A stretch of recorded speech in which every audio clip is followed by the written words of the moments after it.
Ayan. Hindi tayo nakapagtapos ng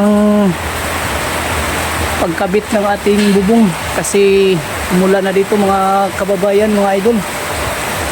Pahinga muna kami ni PB Team. Ayan. Yan po si PB Team. Isoy no, di ba? Good morning mga kababayan. Ato tayo ngayon, kakabit tayo ng yero no so ngayon sa araw na ito ay nagkakabit tayo ng yero. Papakita natin yung mga kakailangan natin na gagamitin. So, yan. Kababayan, unang-una, papakita natin yung impact drill natin. Sa pagkakabit, ito po yung ginamit natin para mas mabilis at madali. Kailangan kayo nito kung nagbalak kayo na magpagawa ng bahay or magbububong na kayo, kailangan kayo kasi dalawa kasi yung ano nung una, kasi kadalasan ito yung ginagamit nila, pero sa ganitong paraan kasi mas ano tayo dito, matagalan kasi maglapag pa tayo ng mga wire at saka may posibilidad na makuryente tayo kasi baka masagi sa yero yung ano natin wire kung ganito yung ginagamit natin. So ngayon mas maganda na may ganito tayo, impact drill. Yan ang kadalasan na ginagamit na ngayon mga latest. So yan, at kunting tutorial tayo dito sa taas, papakita natin. Inom muna tayo ng tubig kay nauuhaw. Hindi muna. Kaya tayo sa taas.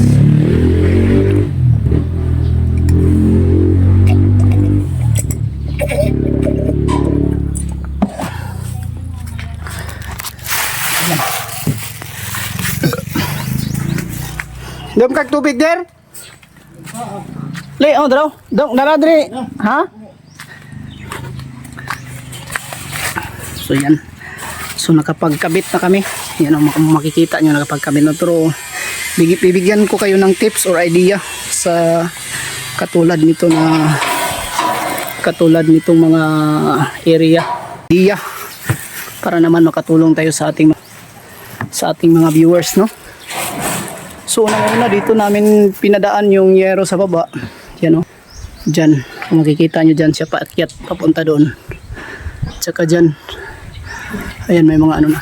Explain natin dito sa taas. Tips natin dito. Papakita natin kung bakit kailangan natin maglagay ng katulad dito. Tie wire, kung tinatawag sa amin ito ay tie wire. Ito mga idol, nilagyan natin ng tie wire kasi naglagay tayo ng, pakita mo dito sa ilalim. Naglagay tayo ng insulator na double-sided 10mm para maging siya absorber ng init na hindi siya makalabas na masyado yung init sa ilalim kung may kwarto tayo na ginagawa. Ito po yung kumbaga naghihigop ng init. Kaya ilagyan natin ito ng tie wire mga idol, mga kababayan, kasi para hindi tumaob yung insulator natin na kinakabit. Ayan po yung explanation dyan kung bakit may ganito. So yung iba kasi gumagamit sila ng double-sided heat insulator, yung wala ng foam, foil na siya, kumbaga foil. Yun mas maganda yun, pero ito mas maganda rin naman na may ganito. Ayan lang. At pagdating dito mga idol sa pagkakabit ng yero, yung ginagamitan namin kasi may iba kasi na marunong talaga yung mag-guide dito, magbarina dito na tatama talaga siya sa pardins. Ang ginagawa namin dito is ginuhita namin para straight na straight talaga siya. Katulad nito, kita natin. So ganito mga idol. Dito kayo magkuha ng guide dito sa gitna ng purlins. Papunta siya dito. Kasi tuwid na tuwid yung purlins natin. Pagdating dito, guhitan nyo lang para makita nyo. Yung tick screw ay tuwid. Matuwid yung takbo ng tick screw. Matuwid siya. Tapos maganda siyang tingnan pag matuwid. Yan po mga idol ang kunting tips natin dito. Saka pagdating sa yero mga idol, iba-iba naman tayo ng kagustuhan kasi may iba nagtitipid. Depende sa budget. Depende sa budget ng may-ari. So ang ginamit namin dito is makapal 0.5 mm. So mas makapal siya, matibay. Pero nasa sa inyo yan, pwede namang 0.4, pwede yan. Pero kung sa ganito, mas maganda na. May budget talaga. May Mas budget, maganda oh. ito. Mas maganda pag 0.5 kung may budget kayo kay matagal siya masira at Hindi siya basta-basta mag-fade. oh. Tapos Fade yung- away. Oh. Tapos yung ginagamit namin mga idol dito, kita mo dito. Yan. Para mas matibay yung pagkagawa ng mga parlins natin. Lagyan namin dito ng Bracket. bracket na angle bar. Comment nyo lang kung anong tawag dyan sa inyo ng mga ganyan. Ganito sa amin is parang ano to, bracket sa amin to. Dagdag patibay yan. Dagdag patibay. Yan, inidingan namin dito para hindi talaga siya gagalaw kahit may bagyo. Hindi talaga masira. So yan lang mga idol at maraming salamat. Tingnan nyo lang po ang video ni Bitoy Daily Mix Vlog. Ayan dito. At sa mga susunod pa na mga araw, sa susunod na mga buwan, ayan, lagi lang kayong manood sa kanyang channel kasi malaki po yung project niya at na-stop lang ng konti kasi nagka-problema pa sa budget yung may-ari at sa susunod baka babalik na po siya doon sa kanyang project. Ayan. Lagi kayong manood doon mga babayan at marami kayong makukuha na mga doon, mga kaalaman at mga teknik kasi yung paggawa ng bahay mga kababayan, kanya-kanya po tayo ng diskarte dito. Mga kanya-kanya po tayo ng diskarte kung paano natin gawin. Yung iba namang mga kami, hindi man kami magaling pero may alam.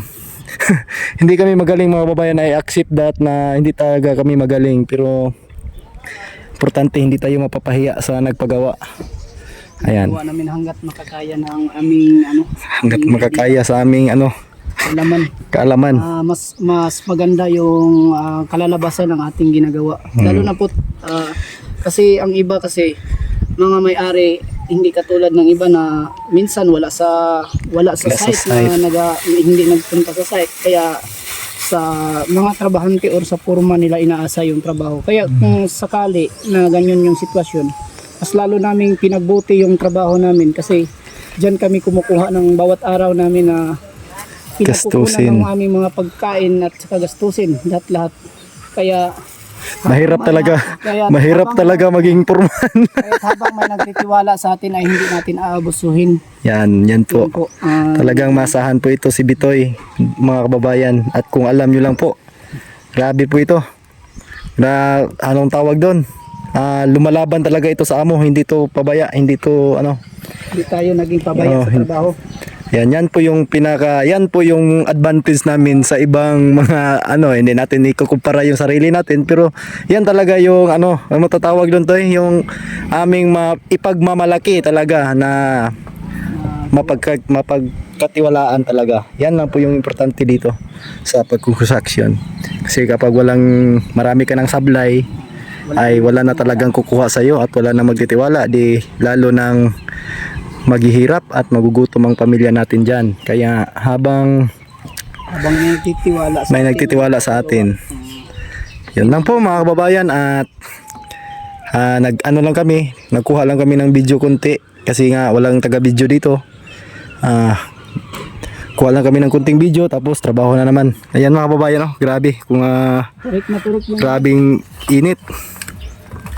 Kung alam niyo po kung gaano kainit dito. Pero okay lang po yan kasi Trabaho namin yan. sanay na. Wala kayong jacket pero hindi na itim. Ganyan talaga yung kulay nila mga kababayan, mga kapatid. Yan lang po talaga kahit bilad sa araw. Hindi katulad ko ba na magiging lumboy na. Ayan, thank you so much po sa inyo lahat at abangan nyo mamayang hapon kung kung matatapos ba namin to. Hindi, pero parang sa akin, parang hindi matatapos. Kung hindi man matatapos to, may konting matitira at may tatapusin tayo kinabukasan. Ayan lang po mga kababayan. Ayan. Hindi tayo nakapagtapos ng pagkabit ng ating bubong kasi mula na dito mga kababayan, mga idol. Pahinga muna kami ni PB Team. Ayan. Yan po si PB Team. Isoy no, di ba? Parang si Coco Martin. Grabe yung kababayan Yung pawis.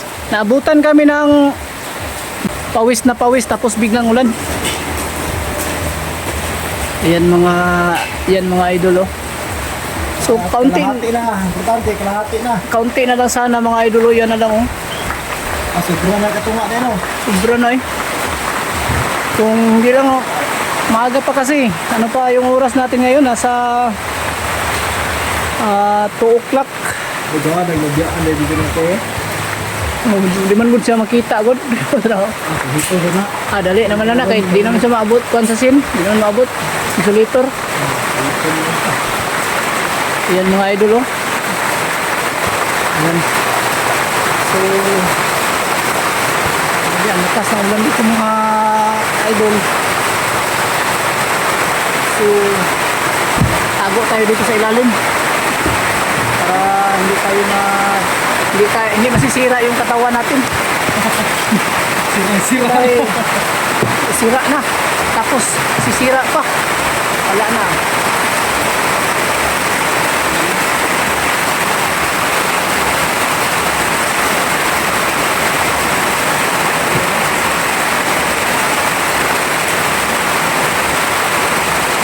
Wala na paligid.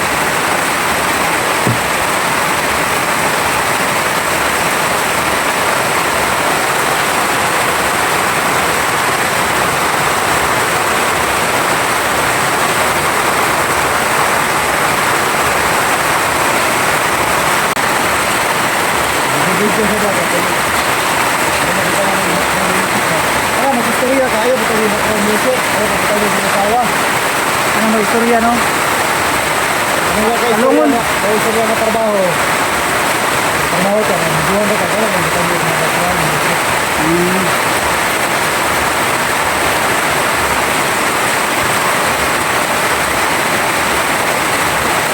Pintulo ang kahoy.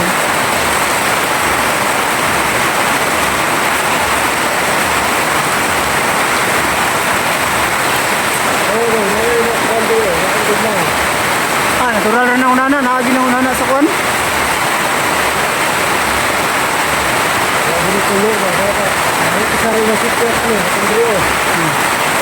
Ya, doon ko taman po.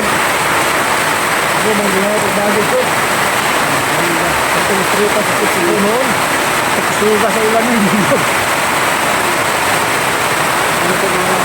So yan mga kababayan, mga idol, ay hapon na talaga. Ngayon, hindi na tayo pwedeng umakyat kasi ulan pa, basa pa yung ano natin doon. Yung parlens. Ayan, pakapi-kapi na lang kami dito. Ayan o, natutulog pa si idol. So, gawin natin dito is uwi na tayo mamaya. Kunti. So, maraming salamat mo sa na ay makatulong sa nagbabalag dyan na magpagawa ng mga bahay or dagdag kaalaman lang sa yung nagpapagawa. So maraming salamat mga idol, mga kababayan. So yan lang, maraming salamat.